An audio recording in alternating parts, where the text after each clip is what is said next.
दो में से शायद दोनों ही सीटें भाजपा के पास जाएंगी। वोट शेयर दोनों पार्टियों के बीच में बटा हुआ है, आधा आधा दोनों पार्टियों को मिल रहा है।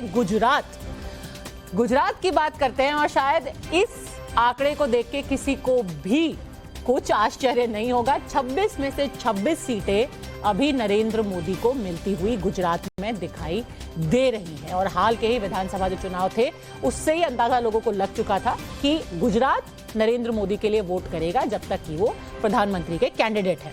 गुजरात का अगर हम एक बार कंपैरिजन ग्राफिक्स देख लें तो इसमें कुछ खास कंपेयर करने को है नहीं। पिछली बार 24 में 26 छोटी सी टिप्पणी जोड़ दूं, आप आंकड़े बताइएगा।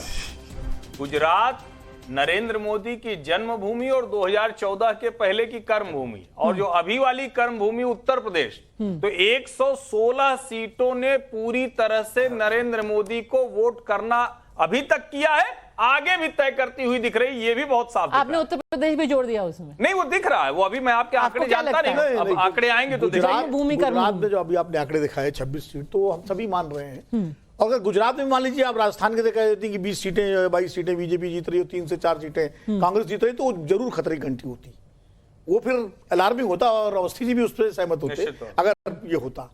उत्तर प्रदेश के आंकड़े भी आपने दिखाए नहीं है, इसलिए उत्तर प्रदेश बारे में टिप्पणी नहीं कर सकता।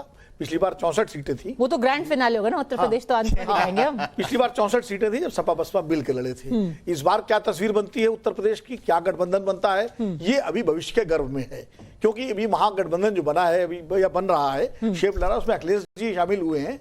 मायावती जी कहां जाती हैं, किसके साथ रहती हैं, मायावती जी को कमतर करके आंकना मुझे लगता है भूल होगी। 12-14% वोट उनका भी उत्तर प्रदेश में है। चलिए अब आगे बढ़ते हैं, पूर्वोत्तर की बात करते हैं, केंद्र शासित प्रदेशों की बात करते हैं। पूर्वोत्तर में 11 सीटें, उनमें से 4 से 6 भाजपा को मिलती हुई दिखाई दे रही हैं। कांग्रेस के पास 2 से 4 और बाकियों को भी 2 से 4। केंद्र शासित प्रदेशों की भी 4 सीटें हैं, 6 सीटें हैं वहां पर, उनमें से भाजपा के पास 2 से 4 रहेंगी। कांग्रेस को 1 या 3 सीटें मिल सकती हैं। अब बात करते हैं असम की। असम में 8 से 10 सीटें हैं भाजपा के पास, 14 में से कांग्रेस को 3 से 4 सीटें मिल सकती हैं। पिछली बार से अगर हम इसकी तुलना करें तो 1 सीट की कमी दिखाई दे रही है। हिमंत बिस्व शर्मा ना सिर्फ मुख्यमंत्री हैं, वो नेडा के कन्वीनर भी हैं, पूरे पूर्वोत्तर की जिम्मेदारी उनके पास है, पर लगता है आपको संभाल लिया है उन्होंने पूर्वोत्तर को पूरी तरह से। पूर्वोत्तर का एक तरह से ठेके ही उनके पास है। अगर उस संदर्भ में बात करें कि पूर्वोत्तर की कोई भी समस्या होगी तो हेमंत बिस्व शर्मा जी ही उसके लिए लाए जाएंगे। हालांकि मणिपुर वो नहीं हल कर पा रहे हैं, वो भी एक चुनौती है उनकी, पर उसका कुछ खास असर चुनावी नतीजों में नहीं दिखाई दे रहा है। 11 में से उतनी ही सीटें वो इस बार भी जीत रहे हैं जितनी पिछली बार थी। अच्छा, अब बात करते हैं पंजाब की। पंजाब में 13 में से 6 सीटें आम आदमी पार्टी के पास, बीजेपी को 1 से 3 के बीच में सीटें मिल सकती हैं, वही हाल अकाली दल का भी है, और कांग्रेस को 3 से 5 सीटें मिलने के आसार इस सर्वे के हिसाब से दिखाई दे रहे हैं। इसका कंपैरिजन कर लेते हैं एक बार जल्दी से। अगर हम कंपैरिजन ग्राफिक्स देखें इसके, तो बीजेपी को थोड़ा सा फायदा पंजाब में होता हुआ दिखाई दे रहा है। उनके पास पिछले 2 चुनाव में 2-2 सीटें ही मिली थी, इस बार शायद उनको 3 सीटें मिल पाए। कांग्रेस को काफी नुकसान, 8 सीटें उनके पास 2019 में थी, इस बार 3 से 5 के बीच में उनको सीटें मिलने के इस सर्वे में आसार दिखाई दे रहे हैं। आम आदमी, हाँ, बीजेपी अकाली दल साथ लड़े जी। आम आदमी पार्टी पिछले चुनाव में उनको 1 सीट मिली थी, वो एक अकेली सीट संगरूर की थी, जो कि अब मुख्यमंत्री हैं भगवंत मान, उनकी सीट थी। आज के सर्वे के हिसाब से 4 से 6 सीटें उनको पंजाब में मिल रही हैं। अकाली दल को भी पिछली बार की तरह 1 या 3 के बीच में सीटें मिलेंगी। इसमें पंजाब के बारे में भी मेरा वही मानना है जो दिल्ली के बारे में है। अगर ग्रैंड अलायंस से आम आदमी पार्टी लड़ती है मिल करके, तब तो उसको ज्यादा सीटें मिल सकती हैं जो आप बता रहे हैं। अगर वो अलग लड़ेगी तो फिर वही वोटर जो है, जो एंटी बीजेपी वोटर है, उसका मूवमेंट फिर उस खेमे की तरफ होगा जो केंद्र में सरकार बनाता वो दिखेगा या चुनौती देता वो दिखेगा। उसमें फिर कांग्रेस और महागठबंधन का जो होगा वो, तब ये आंकड़े बदल सकते हैं।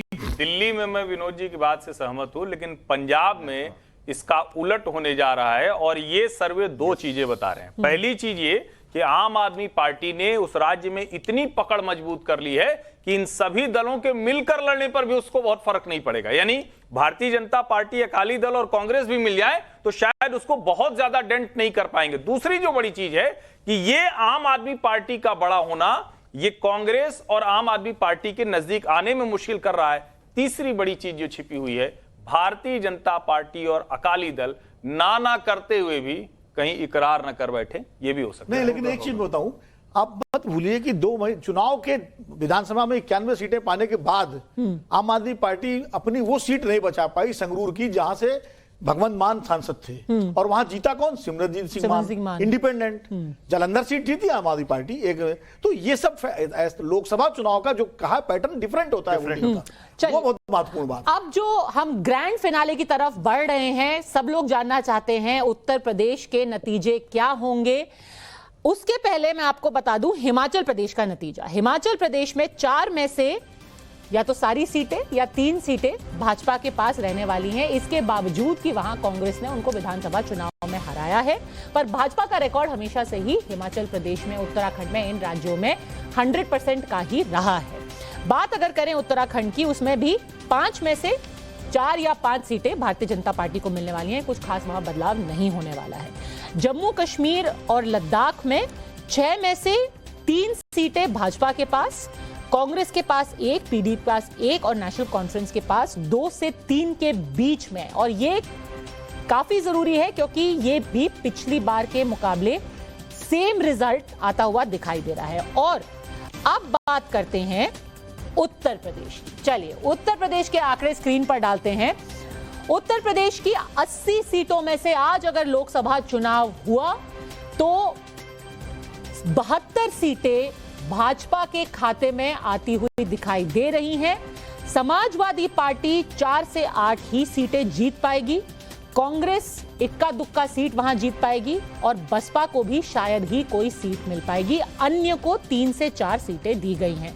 वोट शेयर अगर हम एक बार देख लें तो 50% से भी अधिक वोट शेयर भाजपा के पास आता हुआ दिखाई दे रहा है। 29% समाजवादी पार्टी के पास, कांग्रेस और बसपा 5% के आसपास ही इस सर्वे में दिखाई दे रहे हैं। यानी कि एक बात तो तय हो गई है आशुतोष जी, जो हर्षवर्धन जी कह रहे थे, जन्मभूमि और कर्मभूमि फिलहाल दोनों मोदी जी के साथ हैं। तो वहां की 26 सीटें और यहाँ की 80 सीटें मोदी जी के साथ है। आप 72 मान के चल रही हैं, मैं 68 मान के चल रहा हूँ, फर्क इतना ही है उसमें। देखिए अभी जो आंकड़े हैं इसमें आप समाजवादी पार्टी और कांग्रेस पार्टी को अलग अलग करके दिखा रहे हैं। अगर समाजवादी पार्टी और कांग्रेस पार्टी का गठबंधन लोकसभा के चुनाव में लगभग होने वाला है, इसमें कोई संदेह मुझे तो कम से कम नहीं थी। 19%। जहां तक मायावती का वोट शेयर घटा है, मायावती का वोट शेयर और भी घट सकता है। इसलिए ये आंकड़े मुझे लगता है मोर और लेस जो 2019 में जो बीजेपी को जितनी सीटें मिली थी लगभग वहीं पर आकर रुक सकता है। उसमें बढ़त मुझे अभी कम से कम दिखाई नहीं पड़ रही है। हाँ, अगर आप समाजवादी पार्टी कांग्रेस के वोटों को अलग अलग करके देखेंगे, सर्वे अगर उस हिसाब से किया गया है, तो जाहिर सी बात है जो आंकड़े अभी भी आप दिखा रहे हैं उस पर मैं सहमत हूं। लेकिन अगर दोनों एक साथ लड़ेंगे तब यह आंकड़ा बदलेगा और इसमें बीजेपी को नुकसान होगा। चलिए दोनों